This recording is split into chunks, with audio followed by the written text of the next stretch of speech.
जहाँ पर उन्होंने औरंगजेब का पुतला बनाया था, उसके ऊपर में हजरत बाबा ताजुद्दीन औलिया की चादर उस पर लगाई, उसके ऊपर में जूते मारे और उसके ऊपर में उस चादर को जलाया गया। ये सबसे बड़ा जुर्म विश्व हिंदू परिषद और बजरंग दल ने किया।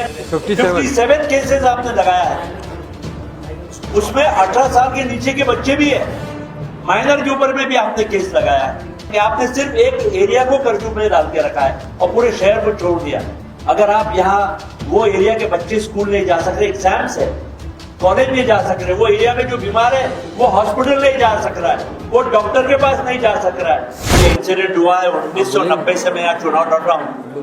मध्य नागपुर में मैंने 5 चुनाव लड़ा है। मेरे से पहले आसिफ कुरैशी के वालिद साहब शौकत कुरैशी साहब यहाँ पर 5 साल एमएलए थे। उसके पहले याकूब साहब यहाँ पर एमएलए थे। जब से यहाँ मध्य नागपुर में बंद कर दीजिए ना, जो मध्य नागपुर का क्षेत्र है, यहाँ पर कभी भी हिंदू मुस्लिम का कभी भी राइट नहीं हुआ। और ये मेरा ये कहना है कि राइट हुए ही नहीं। एक बात मैं साफ करना चाहता हूं, जो सरकार ने जो मुद्दा उठाया है, यहाँ पर सरकार, मैं ये दावा दे रहा हूं, ये महाराष्ट्र सरकार ने ये मुद्दा उठाया है औरंगजेब का, और यहाँ पर मंच पे जो बैठे हैं, यहाँ पर हमारा कोई भी जो मुद्दा है औरंगजेब का, ये हम ये मुद्दे के लिए नहीं आए हैं, ना हमारे नागपुर शहर के लोग यहाँ औरंगजेब की बात करने के लिए आए हैं। यहाँ सिर्फ बात हम लोग करने के लिए आए हैं जो आपके सामने डॉक्टर साहब ने जो चादर पेश किया है, इसमें जो आयतें लिखी है ये कुरान शरीफ की आयतें हैं। इसमें ऑलमाइटी की तारीफ किया है, उसका धन्यवाद किया है कि आप हमको 2 वक्त का खाना दे रहे हो, उसकी तारीफ किया है। उसके अलावा कुछ नहीं है। इसमें कोई औरंगजेब का नाम नहीं लिखा हुआ इस चादर के ऊपर। जिन लोगों ने धरना किया है, ये धरना पूरी महाराष्ट्र में एक ही समय पर बजरंग दल और विश्व हिंदू परिषद ने किया है। उन्होंने सबसे बड़ा ब्लंडर ये किया है, जहां पर उन्होंने औरंगजेब का पुतला बनाया था, उसके ऊपर में हजरत बाबा ताजुद्दीन औलिया की चादर उस पर लगाई, उसके ऊपर में जूते मारे और उसके ऊपर में उस चादर को जलाया गया। ये सबसे बड़ा जुर्म विश्व हिंदू परिषद और बजरंग दल ने किया, जिसे ऑन पेपर अरेस्ट किया गया, फॉर्मेलिटी के लिए गाड़ी में बिठाया गया, कोर्ट लिया गया और उन्हें कोर्ट से तुरंत छुटा लिया गया। मुझे बताइए, ये क्या पक्षपात नहीं है? जो लोग पढ़े लिखे आईटी इंजीनियर्स हैं, उनको 4थे माले से जाकर जो मस्जिद के अंदर में दिन भर प्रार्थना कर रहे हैं, 10 बजे प्रार्थना खत्म होती है, 10:05 को घर पहुंचते हैं। मस्जिद की वीडियो में दिखाई दे रहा है कि ये सब लोग प्रार्थना के अंदर में, ये सिविल इंजीनियर है, आईटी इंजीनियर है, पढ़े लिखे लोग हैं, कोई डॉक्टर्स है। 10 बजे तक प्रार्थना रहती है। अभी हम लोग जो है जैसा गीता पढ़ते हैं वैसा कुरान पढ़ा जाता है 8 बजे से लेकर रात के 10 बजे तक। ये सारे के सारे लोग जिनको अरेस्ट किया गया है, उसमें ज्यादातर प्रोफेशनल लोग हैं, आईटी इंजीनियर्स है, डॉक्टर्स है, आर्किटेक्ट्स है, जो प्रोफेशनल लोग हैं, जो अपने घर पे प्रार्थना करने के बाद 10 बजे तक मस्जिद की वीडियो में दिखाई दे रहा है कि इन्होंने प्रार्थना में वहां थे, और 10:15 बजे घर पहुंचते हैं। पुलिस 10:30 बजे आती है और उनको कहती है कि आपको पूछताछ के लिए घर हम लेके जा रहे हैं पुलिस स्टेशन में, और वहां जाकर उन्हें अरेस्ट कर लिया जाता है। अभी पता चला है सरकार ने इनके ऊपर एनएसए लगा दिया है। आप एक तरफ बजरंग दल और वीएचपी के ऊपर में आप उनको कुछ मिनटों में छोड़ देते हैं, और कुछ लोगों को आप 1 साल की, क्योंकि एनएसए में 1 साल तक कोई जमानत नहीं है। मैंने आज प्रदेश कांग्रेस कमेटी के अध्यक्ष बंटी सपकाड़, हर्षवर्धन सपकाड़ जी से बात की। मैंने दिल्ली के अंदर में ऑल इंडिया माइनॉरिटी के अध्यक्ष इमरान प्रतापगढ़ी जी से बात की, और इतना सिर्फ कांग्रेस के पार्टी के लोगों ने, मैंने भारतीय जनता पार्टी के लोगों से बात किया, मैंने समाजवादी की पार्टी से बात की कि यहां पर जुर्म हो रहा है। हम लोग यहाँ पढ़े लिखे लोग हैं, यहाँ जितने ये डॉक्टर है, एमबीबीएस प्रैक्टिस डॉक्टर है, एडवोकेट है, हम सब प्रोफेशनल लोग हैं अपने अपना। मैं एक एजुकेशनिस्ट हूं। यहाँ पर हम लोग अमन और शांति की बात कर रहे हैं। हम सब ने बोला है कि हमें अमन और शांति चाहिए।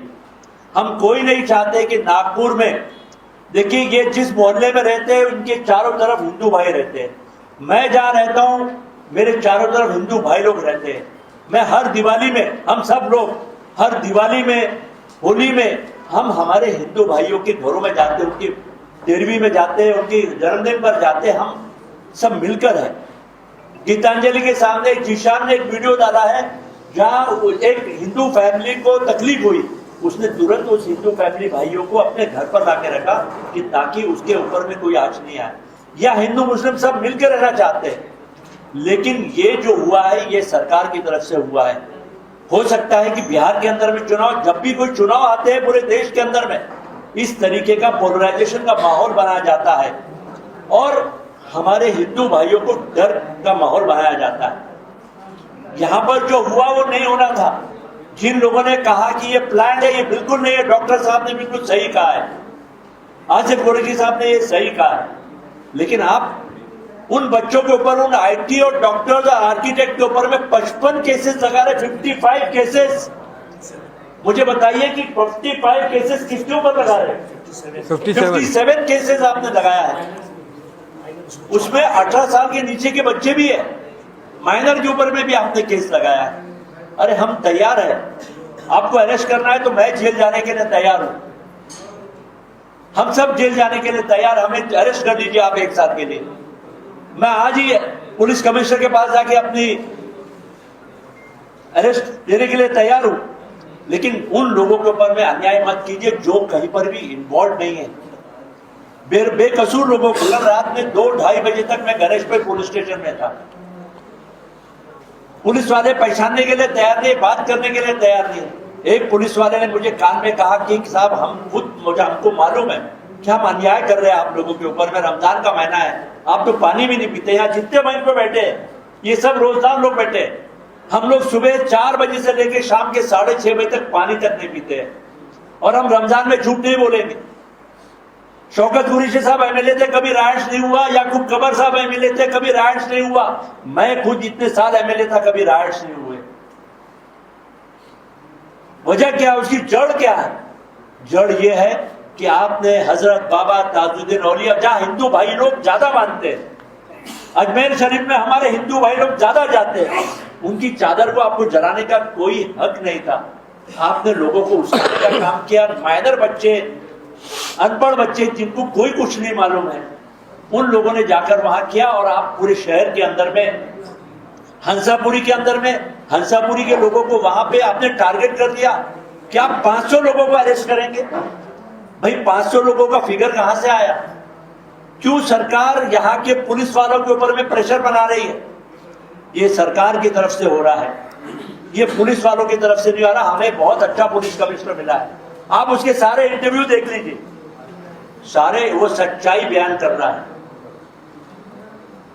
एक भी जिन पुलिस वालों को मार लगे, हम सब मंच पे हम वहां नहीं देंगे, हम उनसे जो गलत हुआ है हम उसका कंडेम करते हैं। मैंने प्रदेश के अध्यक्ष जी से बात किया है कि हमें गवर्नर का टाइम चाहिए, हम सब गवर्नर से मिलने के लिए जाने वाले हैं। गवर्नर जैसे ही टाइम देगा हम लोग सब गवर्नर से मिलके इसको सुलझाने के लिए चाहते हैं। और अगर आप ये कर्फ्यू ज्यादा दिन रखेंगे, आपने सिर्फ एक एरिया को कर्फ्यू में डाल के रखा है और पूरे शहर को छोड़ दिया। अगर आप यहाँ वो एरिया के बच्चे स्कूल नहीं जा सक रहे, एग्जाम्स है, कॉलेज नहीं जा सक रहे, वो एरिया में जो बीमार है वो हॉस्पिटल नहीं जा सक रहा है, वो डॉक्टर के पास नहीं जा सक रहा है।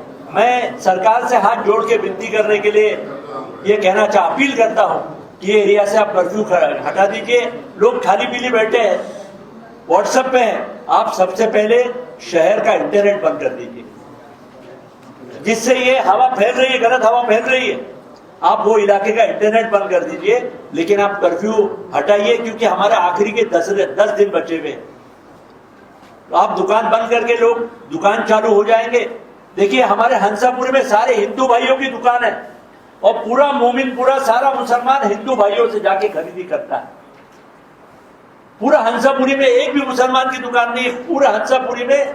वो मुझे हिंदू भाई, मेरे हंसापुरी के हिंदू भाइयों ने कहा कि अमित भाई कर्फ्यू बंद है, इसको खोलाइए ताकि हमारा धंधा होगा ये आखिरी 10 दिन में। तो मैं अपील करता हूं सरकार से कि आप कर्फ्यू खत्म करिए, डाइवर्ट होगा आदमी, लोग काम धंधे से लगेंगे, जो हो गया सो हो गया।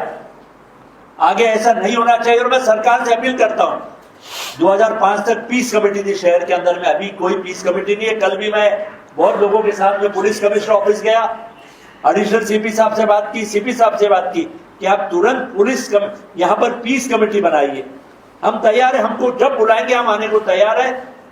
जिन लोगों के गाड़ियां टूटी है, मैं सरकार से अपील करता हूं कि उन गाड़ियों का कंपनसेशन देना चाहिए, चाहे वो हमारे मुस्लिम भाई का हो, हिंदू भाइयों का, जिनका भी नुकसान हुआ है, नुकसान का पूरा भरपाई होना चाहिए और शहर में दोबारा ऐसा नहीं होना चाहिए। इसके लिए